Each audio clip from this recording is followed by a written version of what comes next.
Film की शुरुआत Sebastian से होती है, जो एक मुख्य वैज्ञानिक है। वह एक ऐसा वैज्ञानिक था जिसने अपनी जिंदगी के कई साल एक खास दवा बनाने में लगा दिए थे।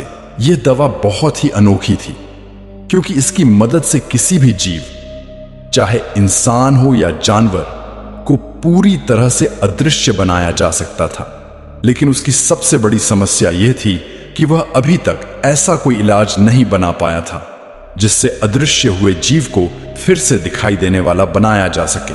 वह पूरे 1 साल से लगातार इस प्रोजेक्ट पर काम कर रहा था। फिर भी उसने उम्मीद नहीं छोड़ी और लगातार मेहनत करता रहा क्योंकि उसे विश्वास था कि वह इसका हल जरूर ढूंढ लेगा। आखिरकार उसकी मेहनत रंग लाई और वह एक ऐसा इलाज बनाने में सफल हो गया जिससे अदृश्य हुए जीव को फिर से वापस सामान्य किया जा सकता था। इससे पहले वह इस दवा का प्रयोग जानवरों पर कर चुका था जिनको उसने अदृश्य बना दिया था। अब वह उन्हें फिर से पहले जैसा बनाना चाहता था। जब वह अपने इस नए इलाज को बनाने में सफल हो गया तो उसने यह बात अपने एक साथी वैज्ञानिक को बताई। उसने उसे अपनी लैब में आने के लिए बुलाया। लैब में एक गोरिल्ला था जिसे पहले ही अदृश्य बनाया जा चुका था। उसे वापस सामान्य बनाने के लिए दोनों वैज्ञानिकों ने मिलकर बहुत मेहनत की। सबसे पहले उन्होंने गोरिल्ला को बेहोश किया। उसके बाद उसके हाथ पैरों को एक बिस्तर से बांध दिया गया ताकि वह लेटी हुई अवस्था में स्थिर रह सके। इसके बाद वे सेबेस्टियन द्वारा बनाई गई दवा को उस गोरिल्ला में इंजेक्ट करते हैं। यह वही दवा थी जो अदृश्य हुए जीव को फिर से दिखाई देने वाला बनाने के लिए बनाई गई थी। जैसे ही दवा गोरिल्ला के शरीर में डाली जाती है, उसे काफी तकलीफ होने लगती है। उसकी हालत बिगड़ने लगती है और उसका हार्ट रेट बहुत तेज हो जाता है। काफी कोशिशों के बाद ही वे इस प्रयोग में सफलता हासिल कर पाते हैं। उसी समय सेना की तरफ से दबाव आता है कि तुम लोग पहले ही बहुत समय ले चुके हो। अगर अब भी कोई प्रगति नहीं हुई तो तुम्हारी जगह किसी और को रख लिया जाएगा। इसके बाद जब सेबेस्टियन लैब से बाहर आता है तो उसके दोस्त लिंडा और मैथ्यू उससे पूछते हैं, तुमने मीटिंग में झूठ क्यों बोला कि तुम्हें सफलता नहीं मिली जबकि तुम सफल हो चुके हो? तब सेबेस्टियन उन्हें बताता है कि उसने ऐसा इसलिए कहा क्योंकि वह इस दवा का प्रयोग किसी इंसान पर करना चाहता है और वह इंसान कोई और नहीं बल्कि खुद सेबेस्टियन ही बनने वाला था। इसके बाद वह अपने बाकी सहकर्मियों के साथ एक मीटिंग रखता है। इस मीटिंग में वह सबसे झूठ बोलता है कि मिलिट्री ने इंसानों पर इस दवा का प्रयोग करने की अनुमति दे दी है, लेकिन असल में ऐसा कुछ भी नहीं हुआ था। फिर वह सबको बताता है कि वह इस दवा का परीक्षण अपने ही शरीर पर करना चाहता है। लिंडा और मैथ्यू भी इस फैसले में उसका साथ देते हैं, हालांकि वे जानते हैं कि यह पूरी बात सच नहीं है बल्कि एक झूठ है। इसके बाद सेबेस्टियन खुद अपने शरीर में वह दवा इंजेक्ट करता है। जैसे ही दवा उसके शरीर में जाती है, उसे भयानक दर्द होने लगता है। दर्द इतना ज्यादा होता है कि सहना मुश्किल हो जाता है और धीरे धीरे वह पूरी तरह अदृश्य हो जाता है। लेकिन इसके साथ ही वह अपनी होश भी खो देता है। उसे होश में वापस आने में पूरे 17 घंटे लग जाते हैं। जब उसे होश आता है तो उससे रोशनी बिल्कुल भी बर्दाश्त नहीं होती। वह तुरंत कहता है कि लाइट बंद कर दी जाए। फिर सारी लाइट्स बंद कर दी जाती हैं। अब सेबेस्टियन पूरी तरह से अदृश्य हो चुका होता है। उसके शरीर की जांच की जाती है और यह साफ हो जाता है कि उसके शरीर में अंदर से कोई गड़बड़ी नहीं है। लेकिन वहां मौजूद सभी लड़कियां असहज और बेचैन महसूस करने लगती हैं क्योंकि उन्हें अपने आसपास सेबेस्टियन की मौजूदगी का एहसास हो रहा था। 3 दिन बीत जाते हैं। अब समय आता है सेबेस्टियन को फिर से दिखाई देने वाला बनाने का। वे लोग उसे वह दवा इंजेक्ट करते हैं जो उसे वापस सामान्य बना सकती थी, लेकिन इस बार हालत और भी खराब हो जाती है। सेबेस्टियन को बहुत ज्यादा तकलीफ होती है और सबसे डरावनी बात यह होती है कि वह वापस दिखाई नहीं देता। उसकी हालत गंभीर हो जाती है और वह मौत के करीब पहुंच जाता है।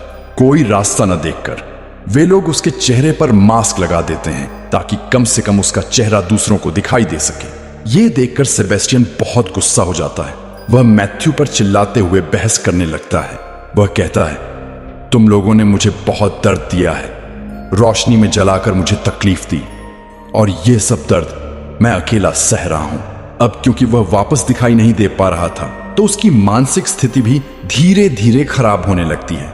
अदृश्य होने की वजह से वह बेचैन रहने लगता है और वहां से निकलने की इच्छा करने लगता है। एक दिन वह तंग आकर लैब से बाहर निकल जाता है और सीधे अपने घर पहुंच जाता है। घर पहुंचकर वह अपनी पड़ोस में रहने वाली लड़की को देखता है जो पहले से ही उसके ध्यान का केंद्र रह चुकी थी। इसके बाद सेबेस्टियन अपना मास्क हटा देता है। वह उस पड़ोस की लड़की के घर की डोरबेल बजाता है। जब लड़की दरवाजा खोलती है तो उसे बाहर कोई दिखाई नहीं देता। असल में सेबेस्टियन अदृश्य होता है, इसलिए वह चुपचाप उसके घर के अंदर घुस जाता है। उधर लिंडा को सेबेस्टियन का मास्क उसके घर पर दिखाई देता है। ये देखकर वह घबरा जाती है। लिंडा तुरंत वापस लैब में जाती है और बाकी सभी सहकर्मियों के साथ मीटिंग करती है। वह सबको बताती है कि सेबेस्टियन अब उनके लिए सुरक्षित नहीं रहा क्योंकि वह बिना मास्क के अदृश्य अवस्था में बाहर घूम रहा है। तभी सेबेस्टियन वहां पहुंच जाता है। लिंडा उसे चेतावनी देती है कि अगर उसने ऐसा दोबारा किया तो वह उसकी शिकायत मिलिट्री से कर देगी। सेबेस्टियन ऊपर से उसकी बात मान लेता है, लेकिन सभी के मन में डर बना रहता है क्योंकि अब सेबेस्टियन की मानसिक हालत ठीक नहीं थी और उसका व्यवहार अजीब होता जा रहा था। इसलिए वे लोग तय करते हैं कि अब हर समय सेबेस्टियन पर नजर रखी जाएगी। लैब में एक ऐसा कैमरा लगा था जो उसे अदृश्य होने पर भी पकड़ सकता था। सेबेस्टियन को यह बात पता थी कि उस पर नजर रखी जा रही है, इसलिए वह अब सीधे बाहर नहीं जा सकता था। तब वह एक चाल चलता है। वह कैमरे की सेटिंग में गड़बड़ी करके पुरानी रिकॉर्डिंग चला देता है ताकि बाकी लोग समझें कि वह अभी भी लैब में ही मौजूद है। ऐसा करके वह चुपके से लैब से बाहर निकल जाता है और सीधे लिंडा के घर पहुंच जाता है। वहां जाकर उसे पता चलता है कि लिंडा और मैथ्यू के बीच अफेयर चल रहा है। यह जानकर वह गुस्से से पागल हो जाता है क्योंकि वह खुद लिंडा के लिए भावनाएं रखता था। गुस्से में आकर वह उसके घर की खिड़की का कांच तोड़ देता है। जब लिंडा बाहर देखती है तो उसे वहां कोई दिखाई नहीं देता। लिंडा को शक हो जाता है कि वह सेबेस्टियन ही हो सकता है। वह इस बात की पुष्टि करने के लिए तुरंत लैब में फोन करती है। लैब में मौजूद एक कर्मचारी उसे बताता है कि सेबेस्टियन यही है क्योंकि वहां अभी भी पहले की रिकॉर्डिंग चल रही होती है जिसमें सेबेस्टियन अपने बिस्तर पर लेटा हुआ दिख रहा होता है। इस वजह से सभी को लगता है कि वह लैब में ही है, जबकि असल में वह वहां नहीं होता। उधर सेबेस्टियन गुस्से में लैब वापस आता है। वह वहां एक कुत्ते को मार देता है। अगले दिन जब एक वेट डॉक्टर जानवरों को खाना देने आती है तो उससे वह मरा हुआ कुत्ता दिखाई देता है। वह सेबेस्टियन से पूछती है, क्या तुम इसके जिम्मेदार हो? सेबेस्टियन जवाब देता है, मुझे इसके बारे में कुछ भी नहीं पता। सच जानने के लिए वह सभी वीडियो रिकॉर्डिंग चेक करती है, लेकिन उसे कोई भी सबूत नहीं मिलता। रात में सेबेस्टियन फिर से लिंडा के घर जाता है। लिंडा को वहां फिर से उसकी मौजूदगी का एहसास होता है। उसे यकीन हो जाता है कि वहां कोई जरूर है। तभी वह खुद इस बात की जांच करने के लिए लैब जाती है। वहां जाकर उसे पता चलता है कि सेबेस्टियन ने उन्हें धोखा दिया है क्योंकि वह लैब में मौजूद ही नहीं है। इसके बाद वह फैसला करती है कि वह इस बारे में अपने सीनियर डॉक्टर को बताएगी। लिंडा और मैथ्यू उस सीनियर डॉक्टर के पास जाकर सारी सच्चाई बता देते हैं। यह सुनकर डॉक्टर बहुत गुस्सा हो जाता है और वह लिंडा और मैथ्यू को इस प्रोजेक्ट से बाहर कर देता है। जैसे ही दोनों वहां से निकलते हैं वह डॉक्टर बाकी लोगों को यह सब बताने वाला होता है, लेकिन तभी उसका फोन काम करना बंद कर देता है। उसी समय सेबेस्टियन वहां पहुंच जाता है और वह उस सीनियर डॉक्टर को पानी में डुबोकर मार देता है। अगली सुबह सेबेस्टियन फिर से लैब में आ जाता है। लिंडा और मैथ्यू उस सीनियर डॉक्टर के फोन का इंतजार कर रहे होते हैं क्योंकि उस दिन मीटिंग होने वाली थी। सीनियर डॉक्टर का कोई फोन नहीं आता क्योंकि अब वह इस दुनिया में नहीं रहा था। लिंडा खुद उसे कॉल करती है। तभी उसे पता चलता है कि डॉक्टर की मौत पानी में डूबने से हो गई है।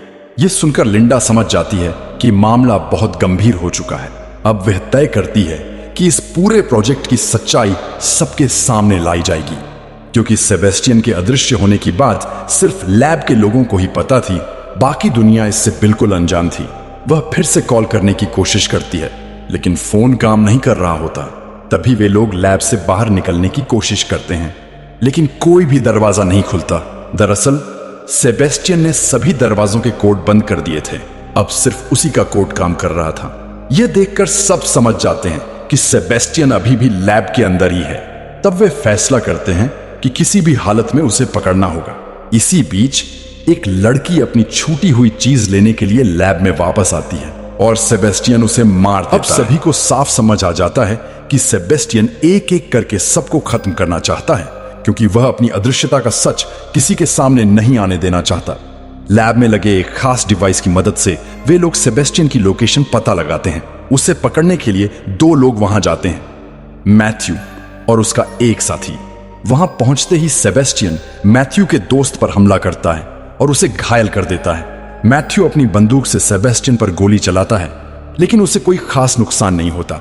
हालांकि कुछ पल के लिए उसकी आकृति दिखाई देती है और उसी मौके का फायदा उठाकर वह वहां से भाग निकलता है। मैथ्यू के दोस्त का बहुत खून बह चुका था, इसलिए उसे खून की जरूरत थी। तभी लिंडा की एक दोस्त खून लाने के लिए जाती है, लेकिन सेबेस्टियन भी वहां पहुंच जाता है और वह उस लड़की को मार देता है। उसी समय ज्यादा खून बह जाने की वजह से मैथ्यू का दोस्त भी मर जाता है। अब वहां सिर्फ 3 लोग ही बचते हैं, लिंडा, मैथ्यू और उनका एक और साथी। वे लोग उस लड़की को ढूंढने निकलते हैं जो खून लाने गई थी। कुछ देर बाद उन्हें उसकी लाश एक ठंडे कमरे में मिलती है। इसी दौरान सेबेस्टियन उनके तीसरे साथी को भी लोहे की रॉड से मार देता है। जब मैथ्यू उसे बचाने की कोशिश करता है तो सेबेस्टियन उसे भी घायल कर देता है। इसके बाद सेबेस्टियन लिंडा और मैथ्यू को एक बहुत ठंडे कमरे में बंद कर देता है और उस कमरे को चालू कर देता है। वह उन्हें वहीं छोड़कर चला जाता है ताकि ठंड की वजह से उनकी मौत हो जाए। धीरे धीरे उस फ्रीजर का तापमान और भी नीचे गिरने लगता है। लिंडा हिम्मत करके दरवाजा तोड़ने की कोशिश करती है, लेकिन उसे सफलता नहीं मिलती। मैथ्यू घायल होने की वजह से बेहोश हो चुका होता है। उधर सेबेस्टियन वापस आता है और पूरी तैयारी के साथ एक खतरनाक योजना बनाता है। वह एक केमिकल का इस्तेमाल करके बम तैयार करता है और उसका टाइम सेट करके वहां से चला जाता है। इधर लिंडा हार नहीं मानती। वह एक इलेक्ट्रोमैग्नेट की मदद से दरवाजा तोड़ने की कोशिश करती है और आखिरकार वह सफल हो जाती है। दरवाजा खुल जाता है और वे बाहर निकलने में कामयाब हो जाते हैं। लिंडा दरवाजा खोलने के बाद मैथ्यू को वहां से बाहर निकालती है। उसका शरीर ठंड से जम चुका होता है, इसीलिए लिंडा उसे गर्म करने की कोशिश करती है। इसके बाद लिंडा उस जगह की ओर बढ़ती है जहां सेबेस्टियन मौजूद होता है। सेबेस्टियन लिफ्ट में होता है और जैसे ही दरवाजा बंद होने वाला होता है, लिंडा अंदर पहुंच जाती है। लिंडा के पास एक फ्लेम थ्रोवर होता है और वह उसका इस्तेमाल करके सेबेस्टियन को आग के हवाले कर देती है। सेबेस्टियन आग की लपटों में घिर जाता है और उसका शरीर धीरे धीरे जलने लगता है। लेकिन घायल और गुस्से से भरा सेबेस्टियन बदला लेना चाहता था। वह किसी भी तरह लिंडा को खत्म करना चाहता था। तभी लिंडा फायर एक्सटिंग्विशर चला देती है, जिससे पानी गिरने लगता है। पानी गिरने की वजह से सेबेस्टियन थोड़ी देर के लिए दिखाई देने लगता है। अब वह लिंडा पर बेरहमी से हमला करता है। वह उसके गले पर पैर रखकर उसे दबाने की कोशिश करता है। लिंडा की हालत बहुत खराब हो जाती है और वह मरने के करीब पहुंच जाती है। तभी मैथ्यू वहां पहुंचता है। उसके हाथ में लोहे की रॉड होती है। वह पूरी ताकत से सेबेस्टियन के सिर पर वार करता है। इससे सेबेस्टियन वहीं गिर जाता है। मैथ्यू लिंडा को उठाता है और दोनों वहां से निकलने लगते हैं, लेकिन सेबेस्टियन अभी भी जिंदा होता है। वह फिर से वही लोहे की रॉड उठाता है और मैथ्यू पर हमला करने ही वाला होता है। तभी मैथ्यू को आभास हो जाता है। वह सेबेस्टियन को धक्का देता है और उसी दौरान वह लोहे की रॉड एक इलेक्ट्रिक तार से टकरा जाती है, जिससे तेज करंट सेबेस्टियन के शरीर में दौड़ जाता है। इस झटके से सेबेस्टियन वहीं गिरकर बेहोश हो जाता है। इसके बाद मैथ्यू और लिंडा उस जगह की ओर बढ़ते हैं जहां सेबेस्टियन ने बम लगाया था। दोनों समझ जाते हैं कि उनके पास बहुत कम समय है। वे जानते थे कि अब बम को रोकना संभव नहीं है, इसलिए वे वहां से बाहर निकलने का फैसला करते हैं। लेकिन वे लिफ्ट से बाहर नहीं जा सकते थे क्योंकि सेबेस्टियन ने लिफ्ट को बंद कर दिया था। अब उनके पास सिर्फ एक ही रास्ता बचता है, लिफ्ट के पास लगी सीढ़ी। दोनों उसी सीढ़ी से ऊपर चढ़ने लगते हैं। तभी बम फट जाता है। जैसे ही वे ऊपर चढ़ रहे होते हैं, अचानक नीचे से सेबेस्टियन लिंडा का पैर पकड़ लेता है। क्योंकि वह अभी भी जिंदा था, मैथ्यू तुरंत लिंडा को बचाने के लिए आगे बढ़ता है, लेकिन उससे पहले ही सेबेस्टियन लिंडा को लेकर लिफ्ट के अंदर चला जाता है। लिफ्ट के अंदर लिंडा एक केबल को पकड़ लेती है जो लिफ्ट को ऊपर नीचे ले जाने का काम करती थी। फिर वह अपने पैर से एक बटन दबाती है। इससे वह केबल लिफ्ट से अलग हो जाती है और लिफ्ट नीचे गिरने लगती है, जिसमें सेबेस्टियन भी उसके साथ गिर जाता है। नीचे पहले से ही धमाके की वजह से आग लगी होती है। इस कारण सेबेस्टियन उस आग में जलकर मर जाता है। इसके बाद लिंडा सावधानी से वापस मैथ्यू की ओर बढ़ती है। आखिरकार मैथ्यू और बाकी बचे लोग फिर से मिल जाते हैं और राहत की सांस लेते हैं। इसी के साथ फिल्म खत्म हो जाती है।